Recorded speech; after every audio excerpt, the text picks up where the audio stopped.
வணக்கம் GG kitchen. இன்னைக்கு நம்ம சமைக்க போகிறது கேரளா முந்திரி உண்ணியப்பம் செய்ய போகிறோம். வாங்க எப்படி செய்யலாம் பார்க்கலாம். 200 கிராம் பச்சரிசி நான் ஊற வச்சுருக்கிறேன். ஒரு 5 மணி நேரம் ஊறி இருக்கு. இது கூட 3 ஸ்பூன் கோதுமை மாவு கலந்துக்கிறோம்.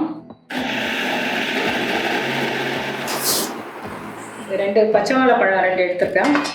வெல்லம் 1/4 கிலோ எடுத்துருக்கோம். ஏலக்காய் ஒரு 5 போடுறேன். இப்போ நாம் உண்ணியப்பத்துக்கு தேவையான தேங்காய் முந்திரி நெய்யில் வறுத்து எடுத்துக்கலாம். வழக்கமாக தேங்காய் மட்டும்தான் போடுவாங்க. நான் முந்திரி போட்டு செய்கிறேன் இந்த தடவை.